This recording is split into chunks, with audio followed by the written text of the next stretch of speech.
الحمد لله رب العالمين والصلاة والسلام على أشرف الأنبياء والمرسلين نبينا محمد وعلى آله وأصحابه أجمعين. باب القصد والمداومة على العمل.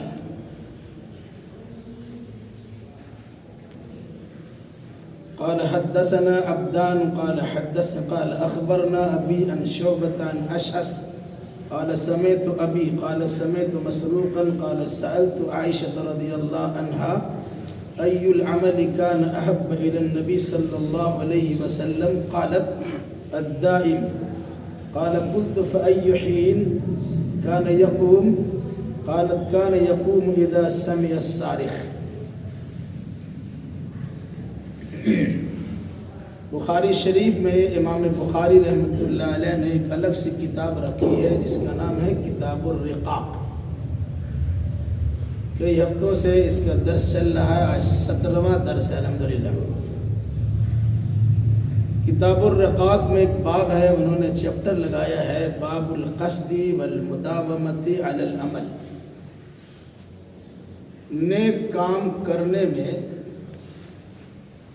ہمیشگی بھی چاہیے اور درمیانی انداز بھی چاہیے.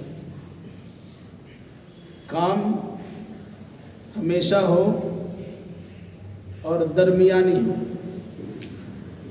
اس قسم کا باب لگا کر اس باب میں امام بخاری رحمۃ اللہ علیہ نے ایک ہی انداز کی تقریباً 8 حدیثیں نقل کی ہیں. چنانچہ پہلی حدیث ہے، امام بخاری کہتے ہیں حدثنا عبدان قال اخبرنا ابی عن شعبۃ عن اشعث قال سمعت ابی قال سمعت مسروقا قال سألت عائشة رضی اللہ عنہا ای العمل كان احب الى النبی صلی اللہ علیہ وسلم قالت الدائم. مسروق تابعی ہے اور سیدہ عائشہ رضی اللہ تعالی عنہا کا شاگرد ہے. انہوں نے ان سے بہت کچھ علم سیکھا ہے. مسروق کہتے ہیں کہ میں نے سیدہ عائشہ رضی اللہ تعالی عنہا سے سوال کیا ای العمل کان احب الی النبی صلی اللہ علیہ وسلم، کون سا عمل اللہ کے نبی صلی اللہ علیہ وسلم کو محبوب اور پیارا تھا. اس کا سیدھا سیدھی جواب دیا الدائم، وہ عمل جسے ہمیشہ کیا ہے. ایسا عمل اللہ کے نبی صلی اللہ علیہ وسلم کو بہت زیادہ محبوب تھا جو عمل ہمیشہ کیا ہے. قال قلت، حضرت مسروق کہتے ہیں میں نے پھر حضرت عائشہ سے کہا فَأَيَّ حِينٍ كَانَ يَقُومُ، اللہ کے نبی صلی اللہ علیہ وسلم رات میں کس وقت جاگا کرتے تھے؟ یعنی رات میں جاگ کر جو شب بیداری کرتے تھے، تہجد گزاری کرتے تھے، قیام اللیل کرتے تھے، تو آپ کا رات میں جاگنے کا وقت کیا تھا؟ اس کے جواب میں قالت، حضرت عائشہ کہتی ہے كَانَ يَقُومُ إِذَا سَمِعَ الصَّارِخَ، رسول اکرم صلی اللہ علیہ وسلم اس وقت اٹھتے تھے جب مرغ کی آواز سن لیتے تھے، مرغا کی آواز سن لیتے تھے. شہروں میں یہ چیز سنائی نہیں دیتی لیکن دیہات میں آج بھی مرغ کی آواز سنائی دیتی ہے. رات میں وہ بانگ دیتا ہے، اس کو لوگ اذان سے بھی تعبیر کرتے ہیں، اذان دینے والے کو بھی بانگی کہا جاتا ہے. تو یہ مرغ جب چیختا چلاتا اس وقت اللہ کے نبی صلی اللہ علیہ وسلم اٹھ جاتے تھے. تو مرغ عام طور سے چلاتا کب تھا، بانگ کب دیتا تھا؟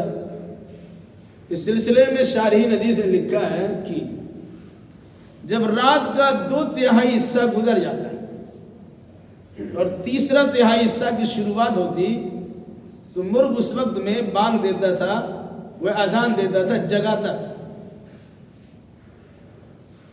بعض مخلوق بھی انسان کو اللہ کی یاد سے غافل نہیں رہنے دیتی. سوئے انسان کو وہ جگا دیتا ہے بطور خاص اپنے آواز کے ذریعے سے اور اپنی بانگ کے ذریعے سے. تو جب اللہ کے نبی صلی اللہ علیہ وسلم مرغ کی آواز سنتے تھے تو آپ بیدار ہو جایا کرتے تھے، اور اس کے بعد آپ اپنے عبادت میں تہجد گزاری مشغول ہو جاتے تھے۔ اب اندازہ لگائیے، رات کو 3 حصہ میں بانٹیے، جیسے ابھی کے ٹائم سے آپ سوچئے گا تو مان لیجیے 5:05 پہ مغرب کا وقت ہوتا ہے، 5 مان لیجیے، اور صبح سحری کا ٹائم ختم ہوتا ہے 5 بجے، تو 5 سے 5 کتنے گھنٹے ہوئے؟ 12 گھنٹے میں 12 گھنٹہ کو 3 حصوں میں بانٹیے، 2 حصہ الگ کیجیے، یعنی 9 گھنٹے الگ کر دیجیے، 5 سے 9 گھنٹہ چھاڑیے، 12 میں سے 9 گھنٹہ چھاٹ لیجیے تو کتنے بچے گے؟ 3 گھنٹہ، تو 4 3 2، گویا 2 بجے اللہ کے نبی صلی اللہ علیہ وسلم جاگتے تھے آج کے ٹائم سے۔ پھر اس کے بعد یہ سلسلہ کب تک رہتا تھا؟ سحری کے ٹائم تک، یعنی اذان فجر تک 3 گھنٹہ کا لمبا وقفہ ہوا۔ یہی وجہ ہے جو اللہ کے نبی صلی اللہ علیہ وسلم تہجد گزاری کرتے تھے، لمبا لمبا قیام ہوتا تھا، حتی تورمت قدمہ، یہاں تک کہ اب دونوں پاؤں آپ کے پھول جایا کرتے تھے، سوج جایا کرتے تھے۔ اس پر صحابہ میں سے بعض نے اللہ کے نبی صلی اللہ علیہ وسلم سے پوچھا بھی، یا رسول اللہ، آپ کی تو ساری خطائیں بخشی ہوئی ہیں، اگلی پچھلی خطائیں اور گناہ تو معاف کر دیے گئے ہیں، پھر اس قدر مجاہدہ اور عبادت کرنے کی کیا ضرورت ہے؟ تو آپ نے اس کی جواب میں کہا تھا، افلا اکون عبدا شکورا، کیا میں اللہ کا شکر گزار بندہ نہ بنوں؟ اللہ نے جتنا بڑا مقام دیا ہے، ہمیں اتنی اللہ تبارک و تعالیٰ کی بندگی بجا لانی چاہیے۔ تہجد کوئی فرض نماز نہیں ہے، یہ نفل اور سنت ہے۔ فرض تو 5 وقت کی نماز ہے، اس 5 وقت کی نماز کی ادائیگی کا حکم تو سب کو دیا گیا۔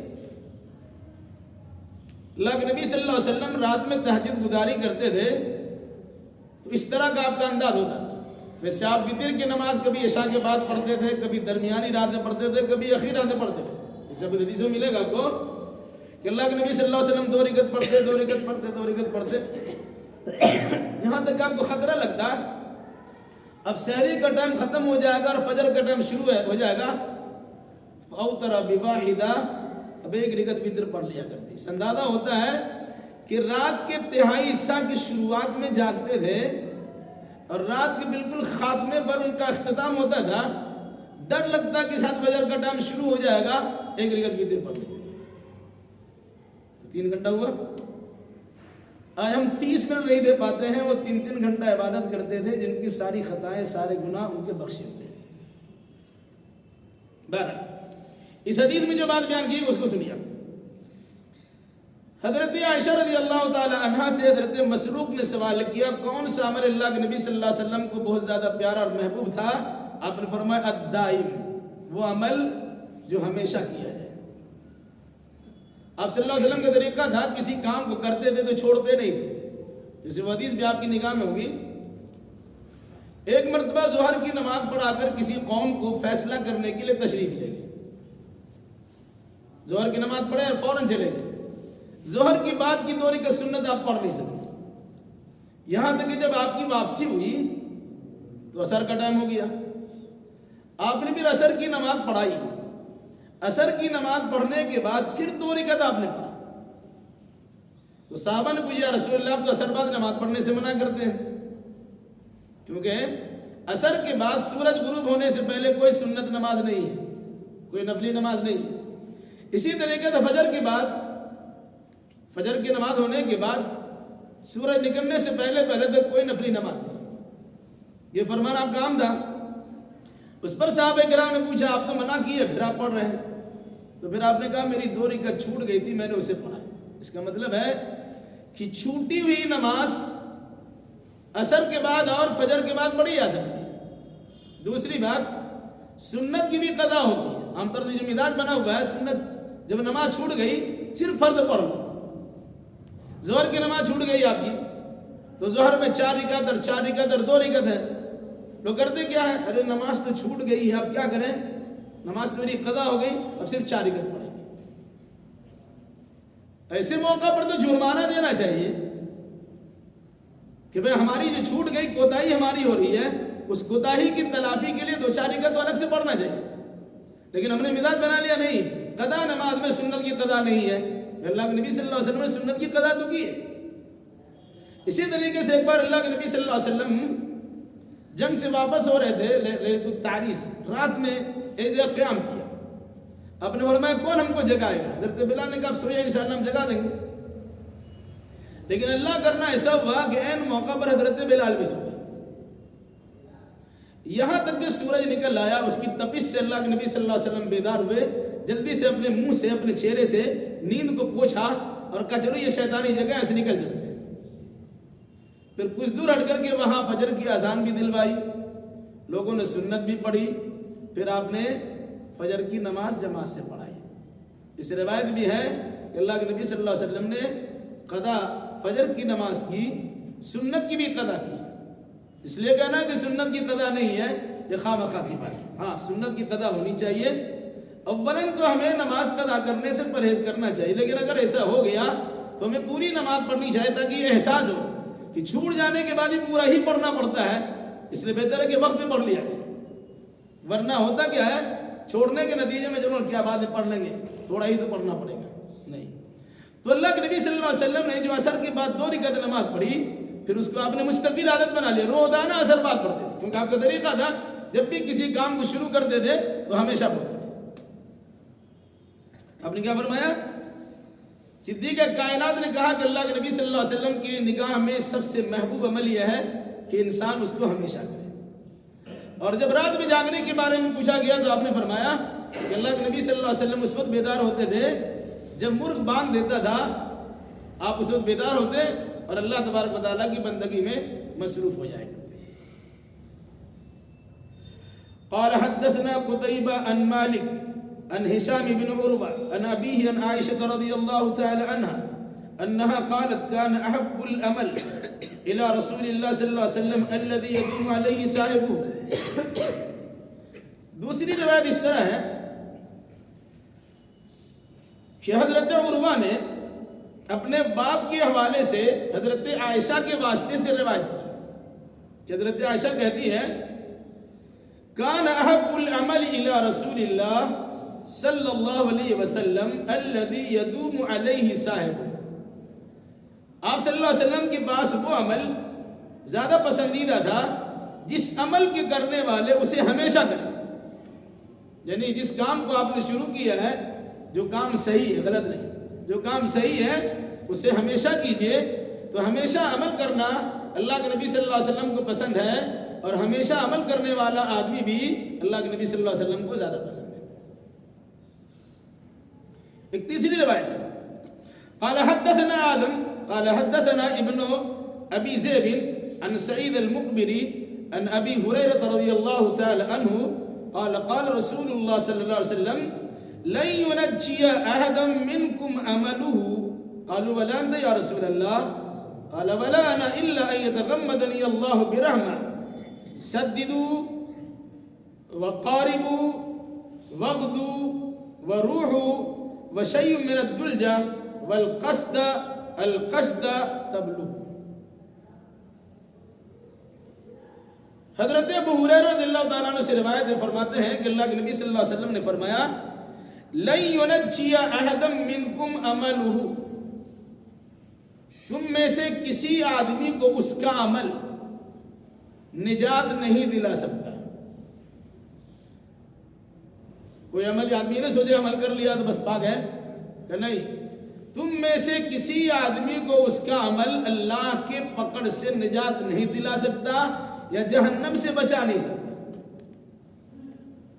اس پر صحابہ نے کہا قالوا ولا انت یا رسول اللہ، اے اللہ کے رسول صلی اللہ علیہ وسلم آپ بھی اپنے عمل کی وجہ سے جنت میں نہیں جائیں گے؟ آپ نے فرمایا قال ولا انا، آپ نے فرمایا ہاں میں بھی نہیں، الا ان يتغمدني الله برحمہ، ہاں جب مجھے میرا رب اپنی رحمت میں ڈھانپ لے گا تب میں جنت میں جا سکتا ہوں۔ کتنی بڑی بات بتائیے، آج کل 2-4 وقت کی نماز پڑھتے ہیں، اپنے آپ کو جنتی کہتے ہیں، سرٹیفکیٹ ہی بانٹتے رہتے ہیں، دین کا چھوٹا موٹا کچھ کام کر لیا وہ جنتی ہو جاتی ہے۔ دنیا کی سب سے بہترین جماعت انبیاء و مرسلین کے بعد صحابہ کرام کی جماعت ہے۔ ان صحابہ کرام کے سامنے اللہ کے نبی صلی اللہ علیہ وسلم نے کہا تم میں سے کسی آدمی کو اس کا عمل نجات نہیں دلا سکتا ہے۔ پلٹ کر جب صحابہ نے کہا رسول اللہ آپ کا عمل بھی آپ کو نجات نہیں دلائے گا، تو آپ نے پھر کہا میرا عمل بھی مجھے نجات نہیں دلائے گا، پھر نجات کیسے ملے گی؟ اس کی وجہ بتلائی، اگر نجات ملنے کا طریقہ یہ ہے ان یتغمدنی اللہ برحمہ، اللہ مجھے اپنی رحمت میں ڈھانپ لے گا تب میں جنت میں جاؤں گا۔ اس کے بعد کیا فرمایا؟ سددوا وقاربوا، اپنے آپ کو درست رکھا کرو، وقاربوا میانہ روی اختیار کیا کرو، وغدوا وروحوا وشیء من الدلجہ، صبح کے وقت میں چلا کرو، شام کے وقت میں چلا کرو، اور رات کے حصہ میں چلا کرو، والقسط القسط، درمیانی چیز کا خیال رکھنا، درمیانی چیز کا خیال رکھنا، تب تم منزل مقصود تک پہنچ جاؤ گے۔ کیا فرمایا؟ جس عمل کو آپ کیجئے اس عمل کو درست کیجئے، جھٹپٹ کوئی کام نہیں کیجئے اور الٹی سیدھی حرکتیں نہ کیجئے۔ درست عمل وہی ہوگا جو اللہ اس کے رسول کے فرمان کے مطابق ہوگا۔ گویا جو بھی عمل کیجئے درست کیجئے۔ پھر فرمایا وقاربوا، جو عمل کیجئے اس میں درمیانی روی اختیار کیجئے۔ ایسا نہیں کہ ایک دن رات بھر جاگ لیا اور دوسرے دن فجر فرض بھی چھوڑ دیا۔ ایسا ہوتا ہے، رات بھر عبادت کیا نفل میں لیکن فجر گول کر دیا، پھر اس کے بعد ظہر میں سویا ہوا ہے، عصر میں بھی سویا ہوا ہے، رات بھر جاگا ہے تو دن بھر قنوت کی تاریخ۔ فرمایا درمیانی انداز اختیار کرو، اتنا زیادہ ایک دن عبادت نہ کر لو کہ دوسرے دن تمہاری عبادت متاثر ہو جائے۔ اس لیے فرمایا وقاربوا، مقصد کیا ہے؟ درمیانی انداز اختیار کرو، اپنے اعمال کو درست کرو اور درمیانی انداز اختیار کرو۔ اور اس کے بعد 3 بات بتائی، صبح کے وقت میں عبادت کرو، شام کے وقت میں عبادت کرو اور رات میں عبادت کرو۔ آپ کہہ سکتے تھے کہ رات دن عبادت کرو، آپ نے نہیں کہا جس طریقے سے عرب میں مسافر لوگ چلا کرتے تھے تو صبح تڑکے وہ چلنا شروع کیا، جب دیکھا دھوپ کی شدت بڑھ گئی کہیں پڑاؤ ڈال لیتے تھے اور ٹھہر جاتے تھے، پھر جب دھوپ کی تمادت میں کمی آتی، شام کا حصہ کو ایسے پہر کا حصہ شروع ہوتا، پھر وہ سفر کرتے تھے، پھر شام کے وقت تک وہ سفر کیا، پھر تھوڑا آرام کر لیا، پھر اس کے بعد کچھ رات کے حصے میں عمل کر لیا، یعنی سفر کر لیا۔ بتانا مقصد یہ ہے جس طرح مسافر آدمی ٹھہر ٹھہر کے اپنا عمل کرتا ہے، اسی طریقے سے عبادت کے معاملے بھی آپ کے اندر ٹھہراؤ ہونا چاہیے۔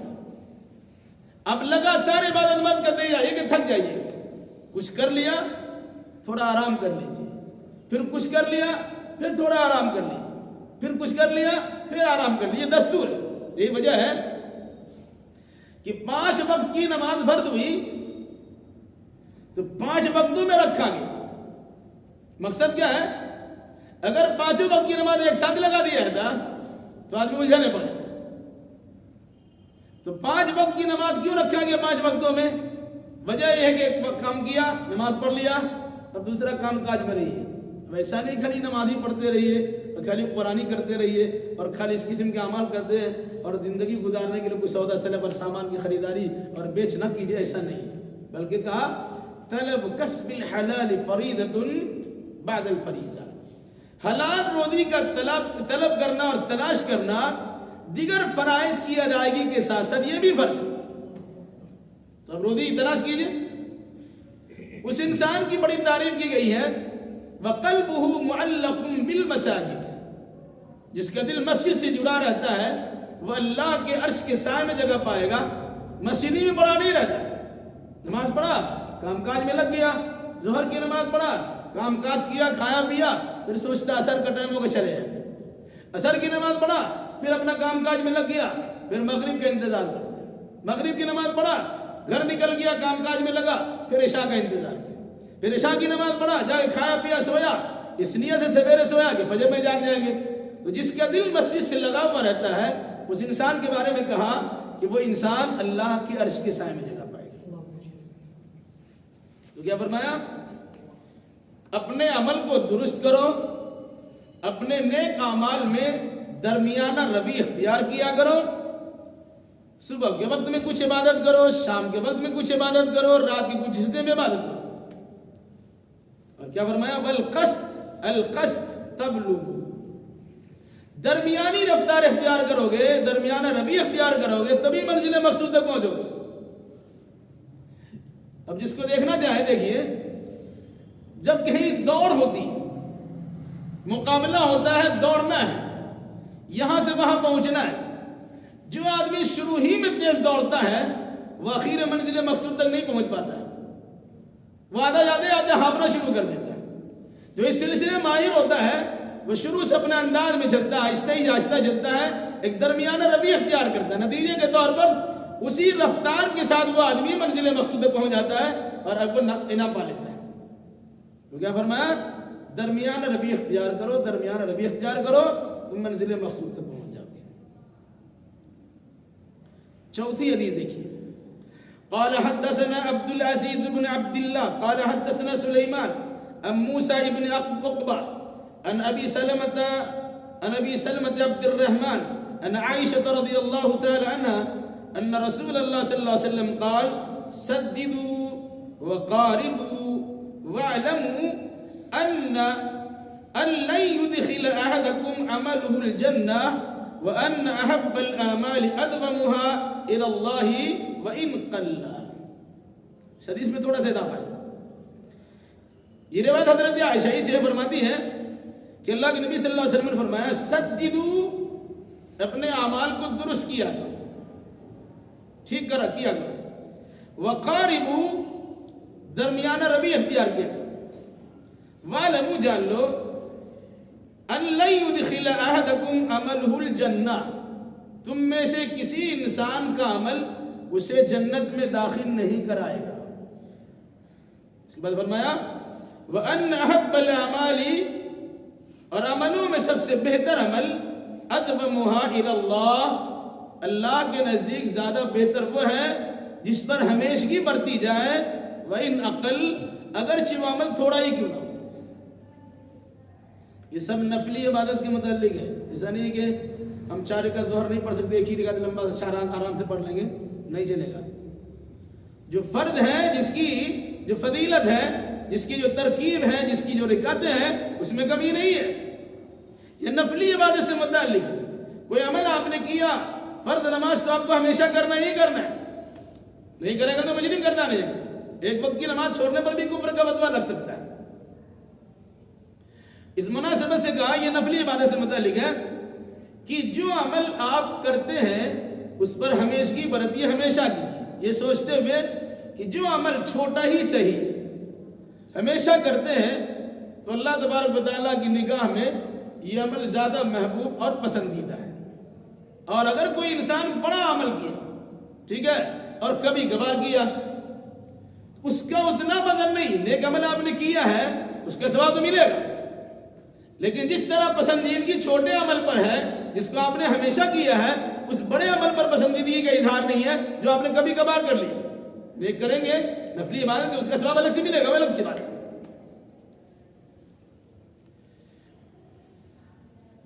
پھر اس کے بعد ایک حدیث، 5ویں حدیث میں قال حدثني محمد بن عرعرة قال حدثنا شعبة عن سعد بن إبراهيم عن أبي سلمة عن عائشة رضي الله تعالى عنها أنها قالت سئل النبي صلى الله عليه وسلم أي الأعمال أحب إلى الله قال أدومها وإن قل قال اكلفوا من الأعمال ما تطيقون۔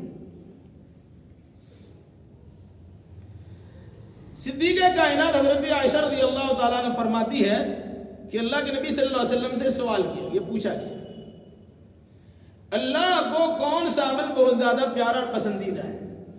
پھر اس کے جواب نے کیا دیا؟ اتبمھا وان قل، وہ عمل جو ہمیشہ کیا جائے اگرچہ تھوڑا سا چھوٹا عمل، جیسے 2 ہی رکعت آپ نے پڑھنے کو ٹھان لیا ہم پڑھیں گے، روزانہ سبحان اللہ 10-20 بار پڑھنے کا آپ نے ایک معین کر لیا مقدار، اس کو آپ نے روزانہ پڑھا ہے، روزانہ آپ نے استغفر اللہ پڑھنے کی کوشش کی ہے، اس کی تعداد متعین آپ نے کر لیا، لمبا چوڑا نہیں کر سکتے، کچھ ہی کریں گے لیکن ہمیشہ کریں گے، تو کہا جو عمل مختصری صحیح لیکن ہمیشہ آپ کریں گے وہ عمل اللہ تبارک و تعالیٰ کو پسند ہے، شرط یہ کہ وہ عمل صحیح بھی ہو، ایسا نہیں کسی غلط عمل کو آپ نے قبول کر لیا اور کہا ہم کرتے مستقل کرتے، اس میں زیادہ گناہ ہو جائے۔ صحیح عمل جو کتاب و سنت سے ثابت شدہ ہو، اس عمل کو چاہے تھوڑا کیجئے چاہے زیادہ کیجئے، لیکن اگر پسندیدگی چاہتے ہیں کہ اللہ اسے زیادہ پسند کر لے تو اس کو ہمیشہ کیجئے۔ اچھا، اس کے بعد فرمایا قال اکلفوا من الاعمال ما تطیقون، اتنا ہی اعمال کرو جتنا عمل کرنے کی تمہارے اندر طاقت ہے، اتنے ہی عمل کے مکلف و ذمہ دار آپ ہیں جتنا کر سکتے ہیں۔ جسم نفلی عبادت، اب رات میں 3 گھنٹہ نہیں جاگ سکتے، آدھا گھنٹہ جاگ سکتے ہیں، اتنا ہی کیجیے۔ اس عمل کو کرنے کے لیے آدمی کیا کرتا ہے کہ لازم کر لیا ہم روزانہ 10 پارہ پڑھیں گے، 3 دن میں قرآن ختم کریں گے، بھائی جوانی ہے، طاقت و توانائی ہے، اب کر سکتے ہیں، لیکن جس کو آپ نے لازم کر لیا ہے پھر پریشانی پڑ جائے گا۔ تو صحابی رسول کی بات سنیے، جب اللہ کے نبی صلی اللہ علیہ وسلم سے انہوں نے کہا رسول اللہ ہم اتنا دن میں قرآن ختم کرنا چاہتے ہیں، تو کر لو، ٹھیک ہے 7 دن، اور اسی زیادہ طاقت ہے کہ 3 دن، کہ 3 دن سے بھی کم میں قرآن ختم کرنا چاہتے ہیں۔ آپ نے فرمایا جو آدمی 3 دن سے کم میں قرآن ختم کرے گا اسے کچھ سمجھا ہی نہیں، وہ 3 دن تک قرآن ختم کرنے کی اجازت ہے، ٹھیک ہے۔ وہی صحابی بات بھی کہہ رہے تھے کہ ہم نے بیکار اللہ کے نبی صلی اللہ علیہ وسلم سے سوال کر کے اپنی ذمہ لازم کر لیا، اب تو پریشانی ہو رہی ہے، جب کام کاج کچھ نہیں ہے، آپ نے کسی عمل کر لیا، اب کام کاج بھی آپ کے سامنے آ گئے، صحت و تندرستی بھی آپ کی ویسے نہیں ہے، طاقت و توانائی بھی آپ کے پاس نہیں ہے، اب پریشان ہو جائیے گا۔ تو کہا اتنا ہی عمل کیجئے جتنا عمل کرنے کی طاقت آپ کے پاس ہے۔ ہم نے لازم کر لیا کہ ہر سوموار کو ہر جمعرات کو روزہ رکھے گا، اچھی بات ہے، رکھیے۔ ہر مہینے کے 3 روزہ 13, 14, 15 کو رکھے گا، رکھیے، یہ بہتر عمل ہے، کرنا چاہیے۔ لیکن ایک آدمی کر نہیں سکتا ہے، اس کے باوجود لازم کرتا ہے، ہم رکھیں گے ہی، چاہے اس کو پریشانی ہو جائے، گیس کے پرابلم ہو جائے، دقت و پریشانی کا سامنا کرنا پڑ جائے، ہم توڑیں گے ہی نہیں۔ اس قسم کی جو پریشانی ہے یہ خود لائی ہوئی اپنی پریشانی ہے، جس چیز میں رخصت ملتی ہے اس رخصت کو لینا چاہیے۔ سنت کی ادائیگی ہے، الحمدللہ ہر سوموار کو جمعرات کو روزہ رکھیے، اچھی چیز ہے، اللہ تعالیٰ توفیق دے۔ 13, 14, 15 عربی مہینے کے اعتبار سے روزہ رکھیے، اچھی چیز ہے۔ اس کے علاوہ اور بھی بہت سارے روزے کی شکلیں ہیں، اللہ کے نبی صلی اللہ علیہ وسلم نے یاد بھی کرنی چاہیے۔ اب ایک آدمی سوچ لیتے کہ ہم روزانہ روزہ رکھیں گے، منع کر دیا گیا۔ 3 صحابیوں نے اللہ کے نبی صلی اللہ علیہ وسلم کے سامنے آ کر آپ کی ملاقات کرنا چاہا، لیکن ملاقات نہیں ہوئی، تو خود ہی تینوں نے اپنے آپس میں فیصلہ کر لیا کہ ہم رات بھر عبادت کریں گے، سوئیں گے نہیں، ہم مستقل روزہ رکھیں گے، توڑیں گے نہیں۔ ایک نے کہا ہم شادی نہیں کریں، سارا جھنجھٹ سے ملا تو شادی بیاہ سے ہم شادی نہیں کریں گے۔ یہ نیت کی خرابی نہیں ہے۔ ان صحابہ نے اللہ کے نبی صلی اللہ علیہ وسلم کے عمل کو کم سمجھا، وہ تو نبی بخشے ہم کو زیادہ عمل کرنے کی کیا ضرورت ہے، ہم کو تو زیادہ عمل کرنا چاہیے۔ ان تینوں نے اپنے اپنے ذمے لازم کر لیا۔ جب آپ کو پتا چلا تو آپ نے ان کو بلایا، پہلے معاملات کی تفتیش کی، تم نے ایسا بولا ہے کہ نہیں بولا ہے، ایسا نہیں کسی کے بارے میں کچھ کہہ دیا بغیر تحقیق کے لیے اڑے۔ تحقیق کے بعد تم نے ایسا کہا تھا، بولا ہاں ایسا کہا ہے، بولا سنو تم لوگوں میں سب سے زیادہ اللہ سے ڈرنے والا میں ہوں، اور تم لوگوں میں سب سے زیادہ اللہ تبارک و تعالیٰ کے احکام کو جاننے والا بھی میں ہوں۔ میں رات میں سوتا بھی ہوں اور جاگ کر اللہ کی عبادت بھی کرتا ہوں، میں روزہ بھی رکھتا ہوں اور میں افطار بھی کرتا ہوں، اور میں نے عورتوں سے نکاح بھی کیا ہے. فَمَن رَغِبَ عَن سُنَّتِي فَلَيْسَ مِنِّي، جو میری سنت سے منہ موڑے گا، میری سنت سے اعراض کرے گا، وہ میری ملت سے خارج ہو جائے گا. وہ گناہ تو نہیں کر رہے تھے. وہ صحابہ نے ایک نیتی کو ثبوت دیا تھا، نماز ہی پڑھنا چاہ رہے تھے، روزہ ہی رکھنا چاہ رہے تھے، اللہ کی بندگی کے لیے شادی نہیں کرنا چاہ رہے تھے. نیت خیر، نیت میں بھلائی بھی، لیکن چونکہ اللہ کے نبی صلی اللہ علیہ وسلم کے طریقے کے مطابق نہیں ہے، آپ نے منع فرما دیا. مطلب کیا ہوا کہ عمل کچھ بھی کیجئے، آپ تو پہلے اپنی صلاحیت کو بھی دیکھیے، دوسری اللہ کے نبی صلی اللہ علیہ وسلم کی سنت کو بھی دیکھیے. جتنی صلاحیت نہیں کر سکی اتنی کیجیے گا. اپنے نفس پر ظلم کر کے کسی کام کو مت کیجیے. یہاں لوگ کرتے کیا ہے؟ چلا کرتے ہیں. دریا میں آدمی گیا ہوا ہے، کندھے تک پانی لٹکا ہوا ہے، کبھی اس ہاتھ میں قرآن لے کے ختم کرتے ہیں، کبھی اس ہاتھ میں قرآن لے کے ختم کرتے ہیں. کبھی ایک ٹانگ پہ قرآن نماز پڑھتے ہیں، کبھی دوسرے ٹانگ پہ نماز پڑھتے ہیں، کبھی ایک رکعت میں پورا قرآن پڑھ جاتے ہیں. کیسے پڑھتے ہو بھائی؟ ایک پارہ پڑھنے میں کم سے کم 20 منٹ لگے گا، 30 پارہ پڑھنے میں کتنا لگے گا؟ 10 گھنٹہ. پوری رات کتنے گھنٹے کی ہوتی ہے؟ 12 گھنٹے کی ہوتی ہے. تو مغرب عشاء کہاں ہے؟ اب رات میں تہجد میں اٹھتے ہیں اور 100 رکعت پڑھ لیتے ہیں، یا ایک ہی رکعت میں پورا قرآن، ایک رکعت میں 1 ختم کرتے ہیں، دوسری رکعت میں 2 ختم کرتے ہیں. اگر 8 رکعت پڑھیں گے تو کتنا ختم ہوگا؟ 8 ختم کر لیا. یہ مذاق نہیں تو کیا چیز؟ لیکن بعض بزرگوں کے سلسلے میں باتیں اڑا دی گئی. لوگ بڑے مستی سنتے بھی کہ اللہ کے نبی صلی اللہ علیہ وسلم نے اپنی پوری زندگی میں ایسا کبھی کیا ہے؟ تو جو کام اللہ کے نبی صلی اللہ علیہ وسلم نہیں کیا اب نہیں کر سکتے. چاہے آپ کو بھلا لگے چاہے اچھا لگے، آپ کے اچھا لگنے سے وہ اچھا نہیں ہوگا، وہ اللہ اس کے رسول کی نگاہ میں اچھا ہونا چاہیے. اس لیے کام کم ہو ہمیشہ ہو، کام جو بھی ہو سنت رسول کے مطابق، کام جو بھی ہو میان ربی اختیار کرتے ہوئے، اور کام جو بھی ہو اپنی صلاحیت کو دیکھتے ہوئے کرنا چاہیے. ایک اور روایت پڑھی. قال حدثني عثمان بن ابي شيبه قال حدثنا جرير عن منصور عن ابراهيم عن علقمه قال سألت المؤمنين عائشة رضي الله تعالى عنها يا المؤمنين كيف كان عمل النبي صلى الله عليه وسلم هل كان يخص شيئا من الأيام؟ قالت لا، كان عمله ديما وأيكم يستطيع ما كان النبي صلى الله عليه وسلم يستطيع. یہ روایت بھی حضرت عائشہ رضی اللہ تعالیٰ عنہ سے ہے. حضرت علقمہ کہتے ہیں کہ میں نے حضرت عائشہ رضی اللہ تعالیٰ عنہ سے پوچھا. پھر حضرت عائشہ رضی اللہ عنہ فرمایا، کیا پوچھا؟ یا ام المومنین، اے مومنوں کی ماں. انبیاء کرام، اللہ کے نبی صلی اللہ علیہ وسلم کی جو بیویاں ہیں انہیں امہات المومنین کہا جاتا ہے. ایک ہے تو ام المومنین کہا جاتا ہے، مومنوں کی ماں. بہت بڑا مقام ہے. صحابی کہتے ہیں یا ام المومنین کیف کان عمل النبی صلی اللہ علیہ وسلم، اللہ کے نبی صلی اللہ علیہ وسلم کا عمل کیا تھا، ان کا طریقہ کار کیا تھا. هل كان يخص شيئا من الايام، کہ اللہ کے نبی صلی اللہ علیہ وسلم نے کسی عمل کے لیے کسی خاص دن کو متعین کیا تھا؟ قالت اللہ، اب نے فرمایا ایسا تو بھی نہیں ہے. کان عمله دیما، اللہ کے نبی صلی اللہ علیہ وسلم کا عمل ہمیشگی والا تھا، جو بھی عمل تھا ہمیشہ کرتے تھے. وَأَيُّكُمْ يَسْتَطِيعُ مَا كَانَ النَّبِي صلی اللہ علیہ وسلم يَسْتَطِيعُ، تم میں سے کون انسان ویسا کر سکتا ہے جیسا اللہ کے نبی صلی اللہ علیہ وسلم کر پا رہے تھے؟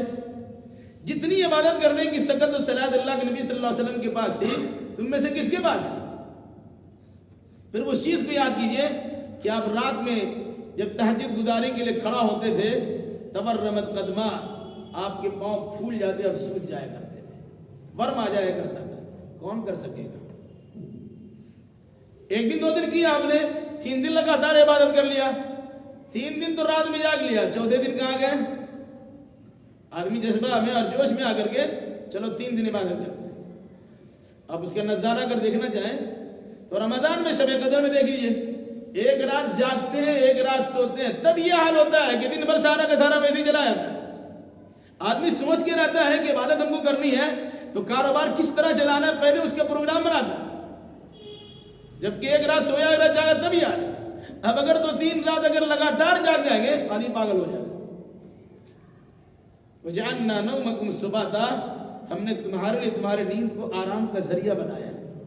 نیند نہیں آتی ہے، انسان پریشان ہو جاتا تو ان سے پوچھئے جو دوا کھائے بغیر چارہ کار اس کو نہیں ہے، دوا کھاتے تبھی نیند آ گئی. تو بہرحال کیا فرمایا کہ اللہ کے نبی صلی اللہ علیہ وسلم کے بعد جو طاقت تھی عبادت کرنے کی ہم میں سے کسی کے پاس نہیں ہے. اور کیسے بھی ہو سکتا ہے وہ نبی ہے، لیکن اس کے باوجود کیا فرمایا کہ آپ نبی کے نقش قدم پر چلے، جتنا کر سکتے ہو اتنا کیجیے. یہ نہیں کہا کہ اللہ کے نبی صلی اللہ علیہ وسلم روزہ رکھ رہے تو رکھ رہے ہیں، لگاتار روزہ رکھ رہے ہیں. آپ نے منع فرمایا، آپ نے فرمایا کیا ہے؟ یطعمنی ربی ویسقین، ارے میرا رب تو مجھ کو کھلاتا پلاتا، تم کو تھوڑا کھلاتا ہے. روزہ رکھا، افطار بھی نہیں کیا، پھر روزہ رکھا، پھر روزہ رکھا. کہا اللہ تعالیٰ مجھ کو کھلاتا پلاتا، تم کو تھوڑا کھلاتا ہے. تو نبی کا مقابلہ کرنے چلے کس معنی کر کے تو غلط ہو جائے. آپ نبی صلی اللہ علیہ وسلم کے نقش قدم پر چلیے، جس کام کو کرنے کی اجازت اللہ کے نبی صلی اللہ علیہ وسلم نے دی ہے اس کام کو کیجیے. آپ کچھ خصوصیات ہوتے ہیں اللہ کے نبی صلی اللہ علیہ وسلم کی، انہیں خصوصیات میں یہ چیز بھی ہے. اب لگاتار روزہ رکھ لیں کوئی مسئلہ نہیں ہے، امت روزہ نہیں رکھ سکتی. اب صلی اللہ علیہ وسلم کا طریقہ تھا فجر کی نماز سے پہلے یعنی رات میں تہجد گزاری کی اور اخیر وقت میں وتر کی نماز پڑھ لیا اور اس کے بعد 2 رکعت سنت پڑھی اور سو گئے. سونے کے بعد خراٹہ بھی لے رہے ہیں. جب فجر کی جماعت کا ٹائم ہوتا حضرت بلال آ کے جگاتے، اب سیدھا جا کے جماعت پڑھا دیتے تھے، وضو نہیں کرتے تھے. تب کہ اللہ کے نبی صلی اللہ علیہ وسلم کی کا وضو نہیں ٹوٹا سونے سے، ہمارا بھی نہیں ٹوٹے گا، نہیں چلے گا. یہ اللہ کے نبی صلی اللہ علیہ وسلم کی خصوصیت تھی. کیونکہ آپ نے فرمایا کیا؟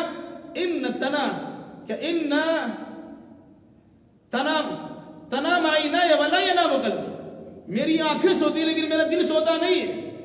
ہم سوتے تو گھوڑا بیچ کے سوتے. اللہ کے نبی صلی اللہ علیہ وسلم نے اپنی سونے کی اہمیت بتائی، میں سوتا ضرور ہوں، میری آنکھیں سو رہی ہوتی لیکن میرا دل جاگ رہا ہوتا ہے. اور ہمارا کیا آنکھ جاگے نہ جاگے دل ہی مردہ بنا ہوا ہے. ہم اللہ کے نبی کا مقابلہ کیسے کر سکیں گے؟ تو جو کام اللہ کے نبی صلی اللہ علیہ وسلم نے کرنے کو کہا ہے ہم کو اس کام کو کرنا ہے اور اسی حد تک کرنا ہے جس حد تک ہم کر سکتے ہیں. یہ ساری باتیں نفل اور سنت کے لیے کہیں کہ نہ ہم روزہ 30 نہیں رکھ پاتے تو 10 ہی رکھیں گے، ہم صبح سے لے کے شام تک روزہ نہیں رکھ سکتے عصر ہی میں ختم کر دیں گے، یہ سب چلے گا نہیں. فرض میں کوئی کٹوتی نہیں ہے. ہاں اگر کسی آدمی کے پاس روزہ رکھنے کی سکت ہی نہیں ہے تو اللہ نے اس کی گنجائش الگ رکھی ہے. بوڑھا ہو گیا، بیمار ہو گیا، کمزور ہو گیا، نہیں رکھ پاتا ہے تو کیا بعد میں رکھ لو گے؟ یا پھر بالکل رکھنے کی طاقت نہیں ہے، ہر روزہ کے بدلے فدیہ دے دو گے؟ ایسا نہیں ہے کہ روزہ چھوڑ دو، عصر تک روزہ رکھو، عصر کے بعد کھانا کھا لو اور پھر روزہ کی فدیہ دے دو، ایسا نہیں ہے. جس کام کو اللہ نے اور اس کے رسول نے گنجائش جہاں تک رکھی ہے وہاں تک اس سے لیجیے فائدہ. اچھا آگے بڑھیے. ایک اور روایت ہے، قال حدثنا علی بن عبد الله قال حدثنا محمد بن زبرقان قال حدثنا موسى بن عقبة عن أبي سلمة ابن عبد الرحمن أن عائشة رضي الله تعالى عنها عن النبي صلى الله عليه وسلم قال سددوا وقاربوا وأبشروا فإنه لا يدخل أحدا الجنة عمله. قالوا ولا أنت يا رسول الله؟ قال ولا أنا إلا أن يتغمدني الله بمغفرة ورحمة. قال أظنه أن أبي النذر أن أبي سلمى أن عائشة وغيرها ذلك. وہی روایت تھوڑے سے الفاظ کے پھر کے ساتھ یہ بھی حضرت عائشہ سے روایت فرماتی ہے کہ اللہ کے نبی صلی اللہ علیہ وسلم فرمایا سددوا، اعمال کو درست اور صحیح سالم کیا کرو، وقاربوا، درمیانی انداز کا عمل کیا کرو، وابشروا، اور اللہ کے فیصلے پہ راضی رہا. یہ اضافہ ہے، یعنی درست عمل کرو، سنت رسول کے مطابق عمل کرو، کتاب الہی کے مطابق عمل کرو، تب درست عمل ہوگا.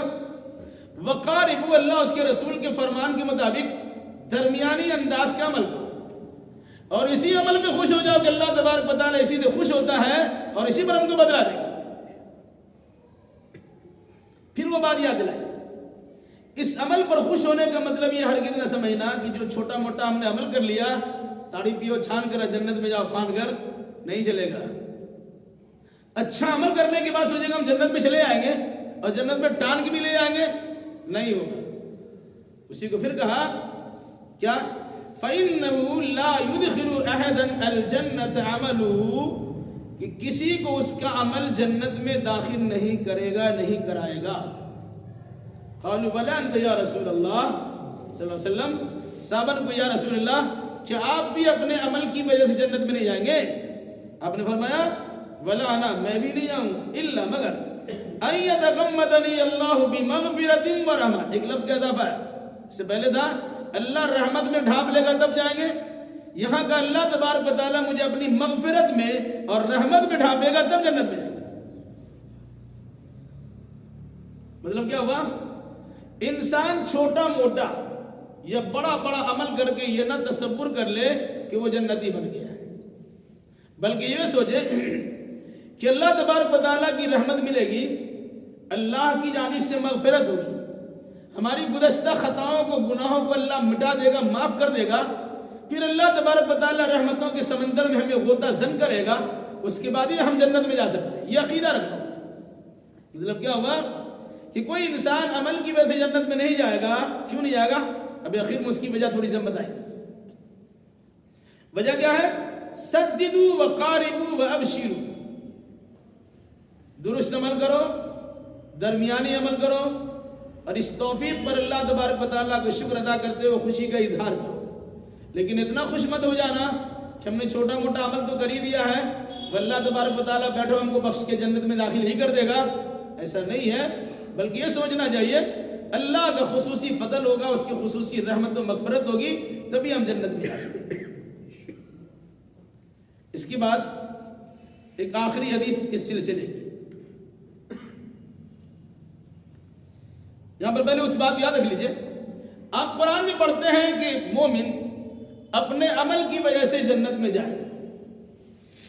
پڑھتے ہیں نا بھائی، تِلْكَ الْجَنَّةُ الَّتِي أُورِثْتُمُوهَا بِمَا كُنْتُمْ تَعْمَلُونَ. یہ جنت ہے جس کا تم وارث بنائے گئے اس سبب سے کہ تم عمل کر رہے ہو. قرآن نے کہا کہ نیک عمل کرو، ایمان لاؤ، نیک عمل کرو، جنت میں جاؤ گے. اب کہ قرآن تو کہتا ہے کہ نیک عمل کرنے سے آدمی جنت میں چلا جائے گا، اور کئی حدیث ایک ساتھ امام بخاری نے بیان کیا کہ تم میں سے کوئی انسان نہ سوچے کہ اس کا نیک عمل کو جنت میں پہنچا دے گا. منکرین حدیث اس طرح سے اعتراض کرتے ہیں. دیکھو بخاری شریف قرآن کا انکار کرتی ہے، اس حدیث کو ہم کیسے مانیں گے؟ اس طرح بہت ساری چیزیں نکال کر کے آدمی کو حدیث سے برگشتہ کرنے کی کوشش کرتے ہیں، دور رکھنے کی کوشش کرتے ہیں، اور وہ سوچتے ہیں کہ سب سے بڑی کتاب بخاری شریف جس پر امت کا اجماع ہے کہ سب سے صحیح کتاب ہے، تو بخاری شریف کے اندر ہی اس طرح سے جھول جھمیلا نکال دیا جائے تو ساری حدیثیں مشکوک ہو کے رہ جائیں گی. لوگ کہیں گے آپ سے، اب کہے گا عمل کرو تو کوئی جنت میں نہیں آئے گا، اب وہ قرآن سنا دے گا. یہ قرآن کہتا ہے عمل کرو جنت میں جاؤ. اس کا جواب یاد رکھیے، عمل ہم نے اللہ کی بارگاہ میں کیا، الحمدللہ. اس عمل کرنے کی توفیق کس نے دی؟ پھر جو عمل ہم سے اللہ نے جس انداز کا مطالبہ کیا، اب سمندر میں ڈوب کے گئے گا تب بھی نہیں مانا جائے گا کہ اللہ تبارک و تعالیٰ کے فرمان کے عین مطابق آپ نے عمل کر کے دکھا دیا. ہم میں سے کوئی کہہ سکتا ہے؟ نہیں کہہ سکتا. تو جب تک اللہ کا فضل نہیں ہوگا، اس کی رحمت نہیں ہوگی، اس کی مغفرت نہیں ہوگی، ہماری معمولی خطاؤں کو بخش نہیں دے گا، تب تک ہمارے اعمال اللہ کی بارگاہ میں مقبول ہی نہیں ہوگے. تو کیسے ہم جنت میں جائیں گے؟ اس لیے فرمایا کہ اللہ کی رحمت ہوگی تب ہمارا عمل قبول ہوگا، اللہ کی مغفرت ہوگی تو ہماری خطائیں بخشی جائیں گی. کیونکہ ہم نے کچھ اچھے اعمال بھی کیے ہیں تو بہت سارے گناہ بھی تو لیے بیٹھے ہیں. اگر اچھے عمل کے نتیجے میں جنت میں جا رہے ہیں تو برے عمل کے نتیجے میں جہنم میں چلے آئیں. تو کہا کہ جنت میں جانے کے لیے اچھے اعمال کی ضرورت ہے، اور اچھے اعمال کرنے والے پر اللہ کی رحمت خاص ہوتی ہے اور اللہ تبارک و تعالیٰ کی جانب سے مغفرت ہوتی ہے. وضو کیا بہت سارا گناہ معاف ہو گیا، سنتے ہیں، نفل نماز پڑھی بہت سارا گناہ معاف ہو گیا. بہت سارے ایسے گناہ جسے انسان معاف نہیں کرتا ہے، لیکن اللہ اس کے رسول کے فرمان کے مطابق وضو کرنے اور نماز پڑھنے کے نتیجے میں گناہ معاف ہو جاتا ہے. بہت ساری حدیثیں بیان نہیں کی آتی ہے، ورنہ ایسا گناہ جس کو عام طور سے گناہ سمجھتا ہے، جس کے نتیجے میں انسان ایک دوسرے کے جان لینے کے لیے تیار ہو جاتا ہے. اس عمل کے بارے میں اللہ کی فرمائے تم نے نماز پڑھا نا، پڑھ لیا، جب اللہ تعالیٰ بخش دیا. یہ اتنی بڑی بڑی باتیں ہیں. تو کیا کہا؟ عمل کی وجہ سے کوئی انسان جنت میں نہیں جائے گا. ہاں وہ عمل ذریعہ بنتا ہے اللہ کی رحمت و مغفرت کا. جب اللہ تبارک و تعالیٰ معاف کر دے گا اور رحمت کا برکھا برسا دے گا تب انسان جنت میں جائے گا. کیونکہ انسان کو عمل کرنے کی توفیق اللہ ہی دیتا ہے. اللہ توفیق ہی چھین لے گا تو کتنا عمل کریں گے؟ اگر عمل کریں گے بھی تو نفسانیت کے ساتھ منمانی طریقے سے کریں گے, درمیانی راستہ چھوڑ کے کریں گے, کچھ جھٹپٹ کریں گے, کچھ لمبا لمبا ٹان دیں گے, یہ سارے عمل جو ہمارے یہاں کار تو برباد چلے جاتے ہیں. تو اللہ تبارک و تعالیٰ عمل کی وجہ سے جنت میں داخل کرے گا, آپ اپنے وجہ سے نہیں جائیں گے. عمل لے لیا کہ یہ عمل میرا ہے جنت میں جانے والا, کیا اس کے اوپر کو اس کی اسکروٹنی ہوگی, پرکھا جائے گا, اس کی تفتیش کی جائے گی, کس جذبے, کس ارادے, کس نیت سے آپ نے اس عمل کو کیا ہے پتہ چلے گا. کسی روبٹا سناٹا ہو گیا تو کہاں چلے جائیں گے آپ؟ اس لیے کہا کہ عمل کوئی انسان کرے اور یہ نہ سوچے کہ عمل کرنے تو جنت میں چلے ہی آئیں گے. ہاں عمل کرنے کے بعد اللہ تبارک و تعالیٰ کی رحمت کی اور مغفرت کی طلبگار ہی بننے چاہیے. آخر نماز ہم پڑھتے ہیں, نماز تو بہترین عمل ہے جو جنت میں لے جائیں گے, ہے نا. نماز پڑھتے ہوئے تحیات میں آپ استغفار کیوں کرتے ہیں؟ اللہم انی ظلمت نفسی ظلما کثیرا ولا یغفر الذنوب الا انت فاغفر لی مغفرۃ من عندک وارحمنی انک انت الغفور. پڑھتے ہیں بھائی, کیوں پڑھتے ہیں؟ اللہ تبارک و تعالیٰ سے رحمت کی بھیک مانگتے ہیں, اللہ تبارک و تعالیٰ سے مغفرت کا سوال بھی کرتے ہیں. اللہ ہم نے تو عمل کر دیا, اپنی سہولت کے مطابق, طبیعت کے مطابق, چاہت کے مطابق کیا ہے, لیکن یہ عمل تیرے مزاج کے مطابق بنا کہ نہیں بنا ہے اللہ تو اسے جانتا ہے. اگر تو مجھ پر رحم کرے گا, کرم فرمائے گا, مغفرت کرے گا, تبھی تو عمل ہمارا جنت میں جانے کا مستحق بن سکتا, حقدار بن سکتا, ورنہ تو نہیں.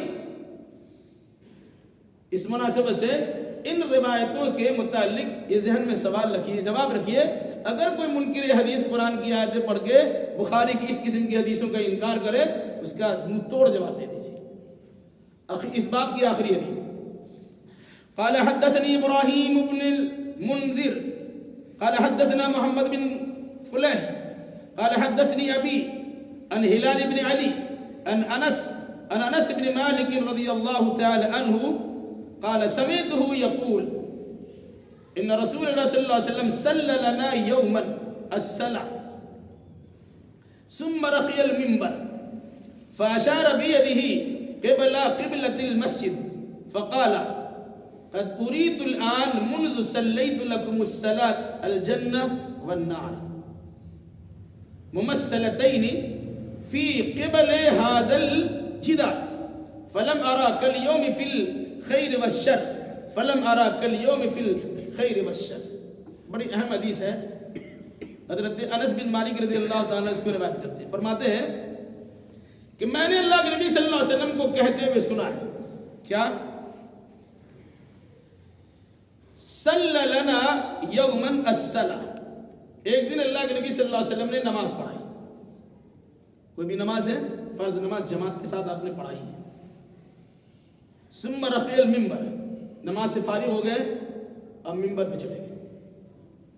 نماز سے فارغ ہونے کے بعد عام طور سے مصلی بیٹھے رہتے ہیں, ذکر و اذکار کرتے ہیں, لیکن اس دن آپ نے نماز پڑھی اور نماز پڑھنے کے بعد منبر کو سنبھالا.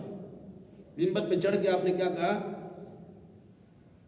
فاشار بیدہ قبلۃ المسجد, آپ نے مسجد کے قبلہ کی طرف اشارہ کیا. کیا کہا؟ فقال قد اريد الان منذ صليت لكم الصلاة الجنة والنار. جب میں تمہیں نماز پڑھا رہا تھا, میں نے ابھی جب میں تمہیں نماز پڑھا رہا تھا تو جنت اور جہنم کو مثالی شکل میں دیکھا. فی قبل هذا الجدار, اس دیوار کے سامنے.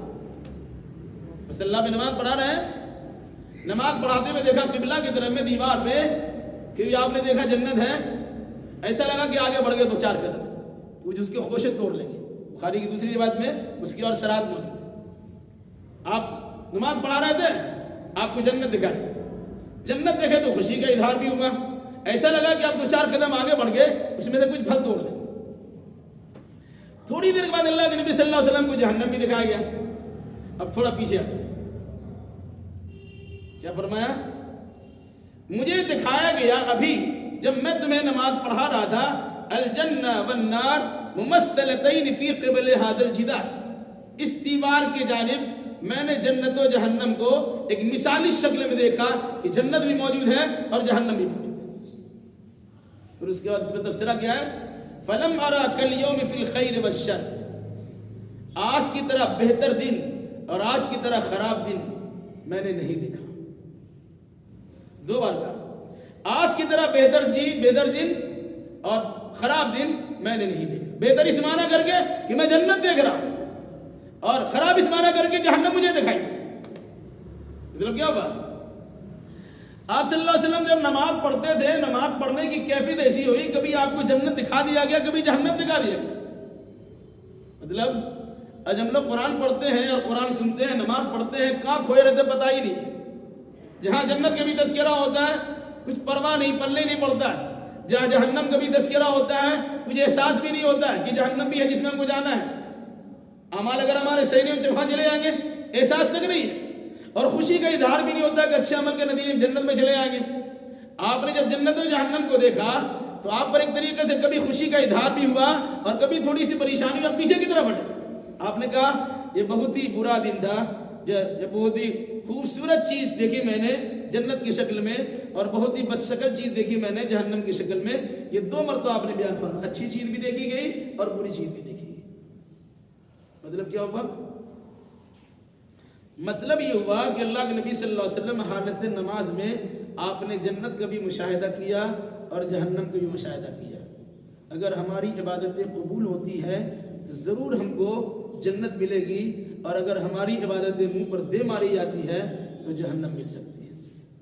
یہ بتانا مقصد ہے کہ عبادت کر کے بھی آپ زیادہ خوش مت ہوئیے گا، کیونکہ نمازی کے منہ پر اس کی نماز مار دی جاتی ہے جب آدمی نماز کو سنت رسول کے مطابق ادا نہیں کرتا ہے۔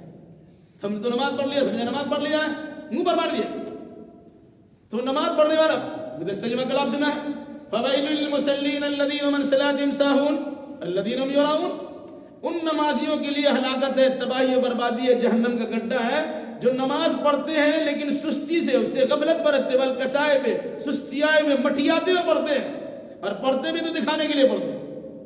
ہم تو نماز پڑھا ہے لیکن نماز پڑھنے کا انجام کیا ہوگا؟ جہنم میں جا رہے ہیں۔ جبکہ اللہ تبارک و تعالیٰ نے نماز پڑھنے والوں کے لیے کہا جنتی ہے، جنت میں جائیں گے، تو ہمیں اپنے اعمال کا محاسبہ کرنا چاہیے۔ اس باب امام بخاری رحمۃ اللہ نے یہ ثابت کرنے کی کوشش کی ہے کہ جو بھی عمل کیجئے اسے پہلے سنت کے مطابق تلاش کیجئے، چھوٹا موٹا عمل ہو یا بڑا عمل ہو، جب کیجئے تو اسے مستقل کیجئے، اور ساتھ ساتھ اس پر مداومت برتنے کے ساتھ ساتھ میانہ روی چلیے، یعنی درمیانہ روی اختیار کیجئے تاکہ کچھ دنوں تک اس کو کر سکے۔ ایسا نہیں کہ کچھ دن 2-4 ہفتہ تو خوب فجر کی نماز تک بھی آ گئے اور اس کے بعد دوسرے دن میں دیکھا کہ ظہر اثر مغرب سب غائب ہے۔ اس لیے فرض نماز کی پابندی تو آپ کو کرنا ہی کرنا ہے، جماعت میں حاضری ہی ہے۔ سنت و نوافل کے متعلق جو آپ کا اپنا عمل ہے آپ گھر میں کیجئے، کوئی دیکھے نہ دیکھے، بیوی بچوں کے ساتھ رہتے ہوئے کیجئے، گھر میں کوئی جگہ الگ متعین کر دیے، تہجد گزاری کیجئے، 2 رکعت پڑھیے، 4 رکعت پڑھیے، 6 رکعت پڑھیے، 8 رکعت پڑھیے۔ اللہ کے نبی صلی اللہ علیہ وسلم سے 8 رکعت اور کبھی کبھی 10 رکعت تہجد پڑھنا بھی ثابت ہے۔ لیکن جب آپ سے سوال کیا گیا کہ رات کی نماز کیسی ہے تو کیا کہا؟ صلاۃ اللیل مسنا مسنا، رات کی نماز 2 کر کے، تو کہا 2 کر کے جتنا پڑھنا چاہے آپ پڑھ سکتے ہیں، آپ کے اختیار میں ہے، لیکن اللہ کے نبی صلی اللہ علیہ وسلم کی سنت کے مطابق پڑھیے گا تو 8 رکعت تہجد کی نماز ہوتی ہے معمول کے مطابق، اور 3 رکعت وتر کی نماز ہوتی ہے۔ لیکن کبھی کبھی آپ نے 10 رکعت بھی نماز پڑھی ہے اور 3 رکعت وتر پڑھی ہے۔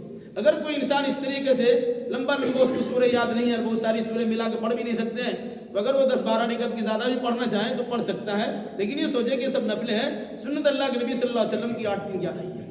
اللہ تعالیٰ ہمیں اور آپ پر جملہ مسلمانوں کو اعمال کو درستگی کے ساتھ انجام دینے، اس پر مداومت برتنے، درمیانی روی اختیار کرنے اور کتاب و سنت کے مطابق عمل کرنے کی توفیق برآمد فرمائے۔